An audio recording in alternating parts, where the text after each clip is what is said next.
দুনিয়ার মানুষেরা শুনে রেখে দাও, জেনে রেখে দাও। দুনিয়ার মানুষেরা জেনে রেখে দাও, শুনে রেখে দাও। আমি রাসূলুল্লাহ যখন ইশারা করি আল্লাহ চারটা দুটুকরো করে দেয়। আমি রাসূলুল্লাহ যখন ইশারা করি আমার সূর্যটা ওপর দিকে উঠে চলে আসে। আমি রাসূলুল্লাহ যখন খাড়া পানিতে নোংরা পানিতে আঙুলটা ডুবিয়ে দিই সঙ্গে সঙ্গে পানিটা পরিষ্কার হয়ে যায়। আমি রাসূলুল্লাহ যখন আঙুলটা ফাঁক করি ওই সঙ্গে সঙ্গে আঙুলের মাঝখান দিয়ে ফুয়ারা পানি বেরোয়। আমি রাসূলুল্লাহ আমার গা থেকে ঘাম বেরোয়, খুশবু বেরোয়। আমি রাসূলুল্লাহ যে রাস্তা দিয়ে চলে যায় খুশবু আর খুশবু হয়ে যায়। আমি রাসূলুল্লাহ যে পথ দিয়ে চলে যায় সেই পথের পাথর ধুলি কুনাগুলো আমি রাসূলুল্লাহ আমাকে সালাম দেয় বটে। এত কিছু ঘটে, এত কিছু সব আল্লাহ আমাকে হুকুমে ঘটে। আমি রাসূলুল্লাহ আমার দ্বারাই নয়, আল্লাহর হুকুমে আমি রাসূলুল্লাহ আমার মাধ্যম দিয়ে হয়। দুনিয়ার মানুষ শুনে রেখে দাও, আমি কোনো খোদা নয়, আমি কোনো প্রভু নয়, আমি কোনো রব নয়, আমি তোমাদের মতন একজন মানব। বলেন না সুবহানাল্লাহ। এই জন্য রাসূলুল্লাহ বলেন এই কোনটা কি ঠেঙে এদিক ওদিক টেনে দিয়ে রাসূলুল্লাহ আমাদের মতো মানুষ। যাকে না দেখতে পায় তার কি চলন, কি গো আপনারা সব বাইরে সব চলতি ভাষা ভুলে গেছেন। যাকে না দেখতে পায় তার কি চলন, কি রাসূলুল্লাহকে ভালো লাগে না? রাসূলুল্লাহর কথা বললে এদের বুকটা ফেটে যায়, রাসূলুল্লাহর কথা বললে এদের কষ্ট হয়, রাসূলুল্লাহর কথা বললে এদের জানটা খারাপ হয়ে যায়। কিন্তু আমরা রাসূলুল্লাহর মহব্বতের মানুষ। রাসূলুল্লাহর কথা আজ বলছি, কাল বলো, মওতের আগে পর্যন্ত বলবো। একবার জোরে বলি সুবহানাল্লাহ। আর আল্লাহ বলছে মওতের সময় যদি কলমা পড়ে মরে যেতে পারো। রাসূলুল্লাহ লাস্টে কার নাম আছে গো? রাসূলুল্লাহ, তাই তো? লা ইলাহা ইল্লাল্লাহ মুহাম্মাদুর রাসূলুল্লাহ। এই মওতের সময় যদি রাসূলুল্লাহর নাম চলে, আল্লাহর রাসূলের নাম চলে মরতে পারো, আল্লাহ জান্নাত দিয়ে দেবে। একবার জোরে বলে, জোরে বলেন না সুবহানাল্লাহ। তাই তো নাকি গো? আমরা রাসূলুল্লাহকে মহব্বত করি, ভালোবাসি, প্যার করি। এই রাসূলুল্লাহ এসেছে, রাসূলুল্লাহকে আমাদের মতন মানুষ মনে করবেন না। আয়াতে আনাস প্রমাণ দিচ্ছে। আমি 1 তারিখে রাসূলের দরবারে গেলাম, আমি 1 তারিখে রাসূলের দরবারে গিয়ে যখন দাঁড়ালাম ওই দিনটা, ওই রাত্রিবেলাটা চাঁদনি রাত ছিল, আসমানে সূর্যটা উঠেছিল। আমি ওই সময় আনাস কি করলাম, আমি রাসূলুল্লাহর দরবারে গিয়ে দেখতে লাগলাম। রাসূল আমার হুজরাখানা থেকে বেরিয়েছে, রাসূলুল্লাহর মুখটা আমি আনাস দেখতে আরম্ভ করে দিলাম। রাসূলুল্লাহর মুখটা আমি আনাস দেখছি। ওই সময় দেখতে দেখতে আমি আনাস আমার চাঁদের দিকে খেয়াল পড়ে গেল। আমি আনাস চাঁদকে দেখতে আরম্ভ করলাম। আমি আনাস চাঁদ দেখি, আমি আল্লাহ আনাস রাসূলুল্লাহর মুখ দেখি। এরকম দেখতে দেখতে আমি আনাস আমার মনের মধ্যে প্রশ্ন চলে এলো, আল্লাহ চাঁদ তৈরি করেছে, আল্লাহ রাসূলুল্লাহর মুখ তৈরি করেছে, আল্লাহ চাঁদ তৈরি করেছে, আল্লাহ রাসূলুল্লাহর মুখ তৈরি করেছে, কে বেশি সুন্দর? আমি আনাস একটু পরীক্ষা করব।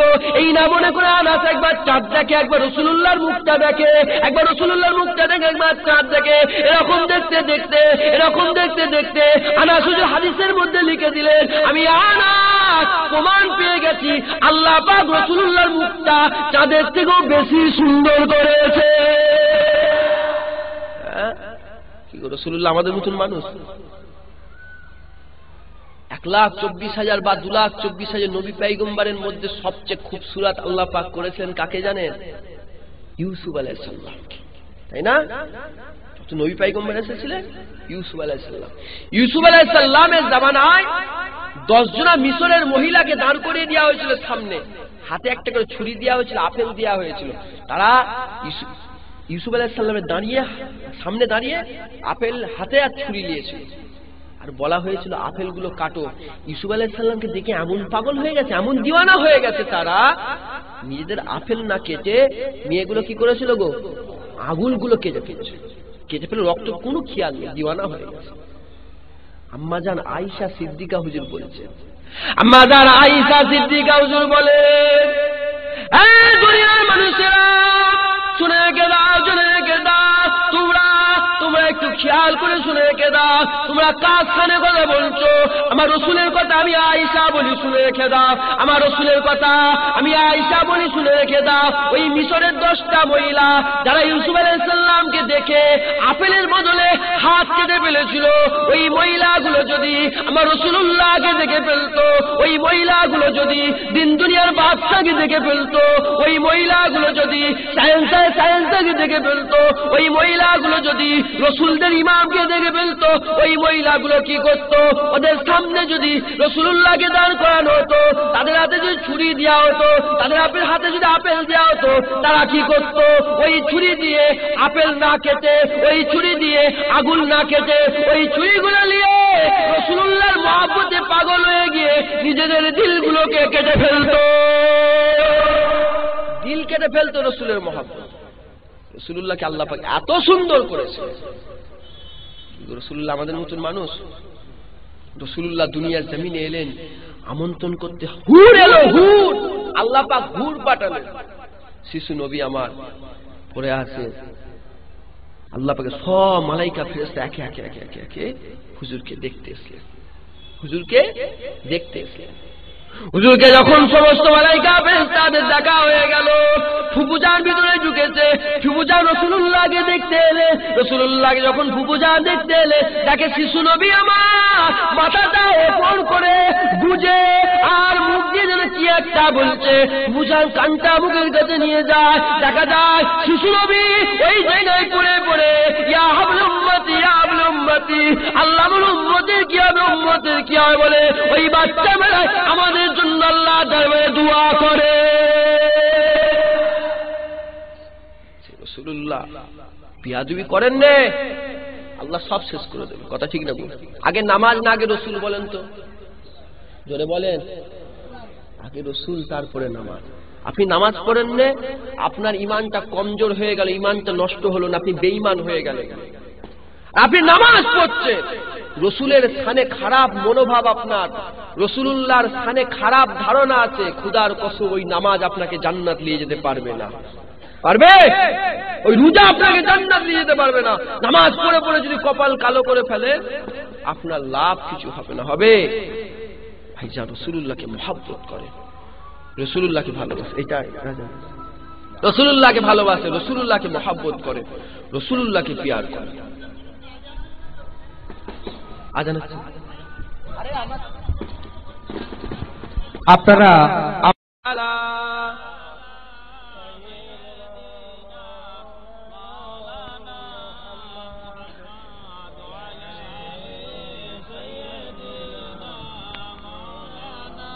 কটা বাজলো? আল্লাহুম্মা সাল্লি আলা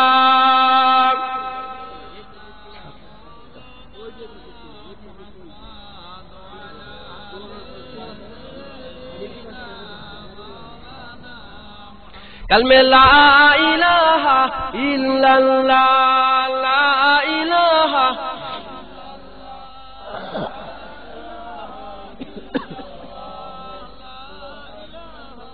রাসূলুল্লাহ সাল্লাল্লাহু আলাইহি ওয়াসাল্লাম। ভাইজান রাসূলুল্লাহকে মহব্বত করবেন, ভালোবাসবেন, প্যার করবেন, খুশি হবে কে?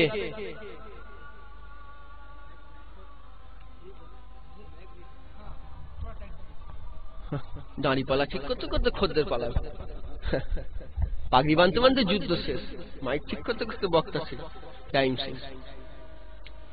তো ভাইজান রাসূলুল্লাহকে মহব্বত করবেন, ভালোবাসবেন, প্যার করবেন, খুশি হবে কে? পৃথিবীতে আল্লাহ যত কিছু সৃষ্টি কে তৈরি করেছে? জোরে বলেন। 1,24,000 বা 2,24,000 নবী পয়গম্বর কে তৈরি করেছে? আল্লাহ। যত কিছু সুন্দর সুন্দর পাখি থেকে আরম্ভ করে 18,000 মখলুকাত কে তৈরি করেছে? সব আল্লাহ তৈরি করেছে। সবচেয়ে বেশি আল্লাহ কাকে ভালোবাসে? যত সৃষ্টি আছে সবচেয়ে বেশি কাকে আল্লাহ পাক ভালোবাসে? রাসূলুল্লাহকে আল্লাহ পাক সবচেয়ে বেশি ভালোবাসে। একবার জোরে বলুন সুবহানাল্লাহ, জোরে বলেন সুবহানাল্লাহ। মুসলমানের ছেলে একটু খেয়াল করে শুনে রেখে যান, দিন দুনিয়া বাদশাহ হাবিবুল্লাহ জনাবে মুহাম্মদুর রাসূলুল্লাহ সাল্লাল্লাহু আলাইহি সাল্লাম কে আল্লাহ পাক এত বড় নিয়ামত করেছে। রাসূলুল্লাহকে কারা ভালোবেসেছিল? বলেন, হরিণটা রাসূলুল্লাহকে মহব্বত করেছিল, আর আসমানের তারাগুলো রাসূলুল্লাহকে মহব্বত করেছিল, আসমানের সূর্যটা রাসূলুল্লাহকে মহব্বত করেছিল, আসমানের মেঘটা রাসূলুল্লাহকে মহব্বত করেছিল। মসজিদে নববী শরীফে একটা শুকনা খেজুর গাছ, জীর্ণ শীর্ণ খেজুর গাছ রাসূলুল্লাহকে মহব্বত করেছিল, পাথরের কোনাগুলো রাসূলুল্লাহকে মহব্বত করেছিল, আরবের জমিনে বড় বড় চট্টানগুলো রাসূলুল্লাহকে মহব্বত করেছিল। একবার জয় বলুন সুবহানাল্লাহ।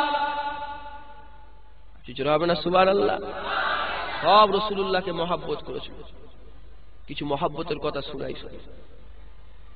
কিতাবের মধ্যে পাওয়া যায় রাসূল আমার যখন বড় বড় চাচ্চানের উপর দিয়ে খালি পায়ে মুবারক পাটায় যখন জুতো মুবারক থাকতো না, ওই খালি পায়ে যখন রাসূলুল্লাহ হেঁটে হেঁটে হেঁটে হেঁটে যখন ওই চাচ্চানের উপরে পাটা দিত, পাটা দেওয়ার সঙ্গে সঙ্গে রাসূলের মহব্বতে ওই পাথরটা নরম হয়ে যেত, রাসূলুল্লাহর পাটা পাথরের উপরে বসে যেত। একবার জোরে বলুন সুবহানাল্লাহ।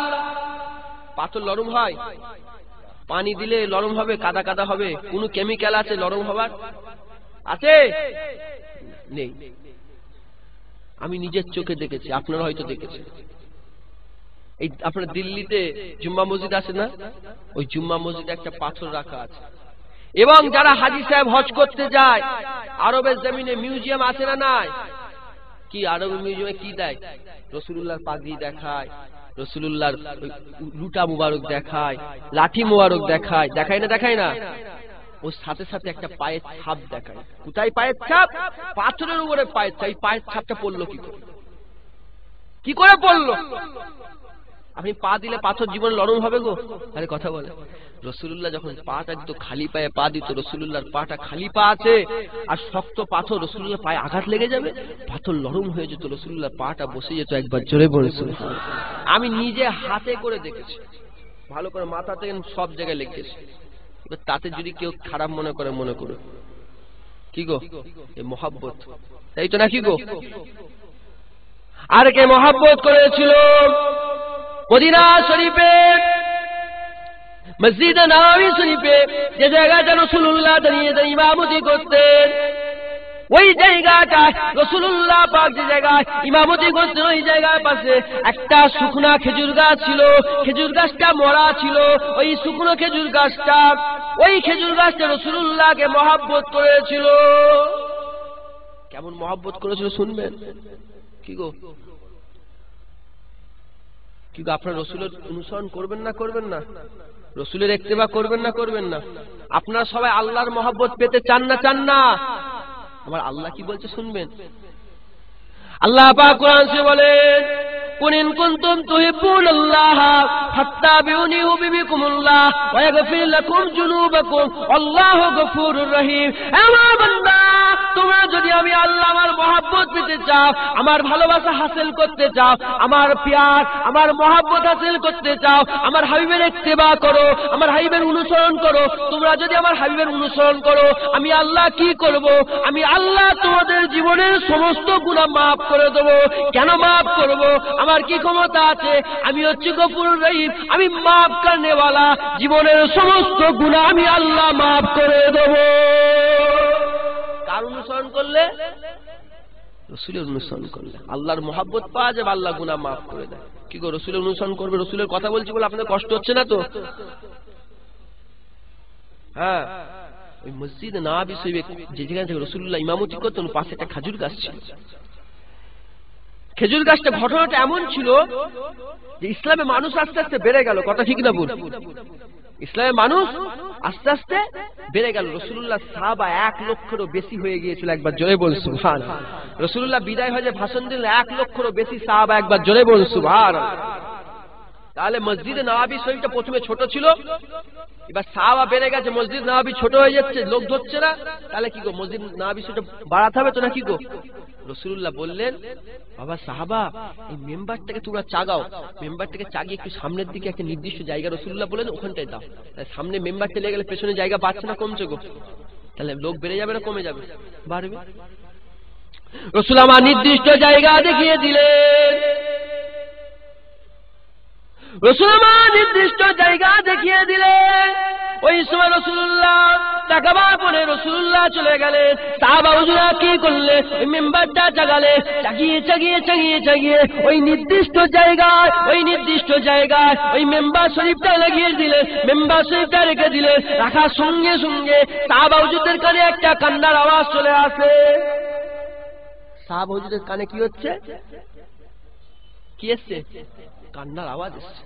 সাহাবা হুজুরদের কানে কান্নার আওয়াজ আসে। সাহাবারা ব্যতিব্যস্ত আরম্ভ হয়ে গেলেন। সাহাবারা ব্যতিব্যস্ত আরম্ভ হয়ে গেছে। কেন ব্যতিব্যস্ত আরম্ভ হয়ে গেছে? কারণটা হচ্ছে যে কান্নার আওয়াজটা আছে, সেই কান্নাটা খুব সুন্দর কান্না, এত মধুর কান্না, এত করুণ কান্না সাহাবারা আগে কোনোদিন শোনে না। ওই কান্নাওয়ালা মানুষকে খোঁজার জন্য হুজুরের সাহাবারা খুঁজাখুঁজি আরম্ভ করে দিয়েছে। খুঁজে খুঁজে খুঁজে খুঁজে ফেরেশতা এদিক ওই এগুলি সেগুলি খোঁজে, মসজিদে নববী শরীফের আশেপাশে খোঁজে, কোথাও কান্নার আওয়াজ, কোথাও কান্নার আওয়াজ কান্নেওয়ালা ওই বাচ্চাটাকে পাওয়া যাচ্ছে না। কান্নার আওয়াজটা আছে, কান্নেওয়ালাটাকে পাওয়া যাচ্ছে না। ওই সময় মসজিদ নববী শরীফের মধ্যে পুনরায় প্রবেশ করেছে। যখন মসজিদে নববী শরীফের মধ্যে প্রবেশ করেছে, মসজিদে নববী শরীফের মধ্যে প্রবেশ করে আর ওই জায়গায় পুরাতন মেম্বারের গোড়ায় গেছে। পুরাতন মেম্বারের গোড়ায় যাওয়ার সঙ্গে সঙ্গে দেখা যায় রাসূলুল্লাহ ওই যে মেম্বার শরীফের ধারে একটা খাজুর গাছ ছিল, ওই খাজুর গাছের ভিতর থেকে কান্নার আওয়াজটা চলে আসে।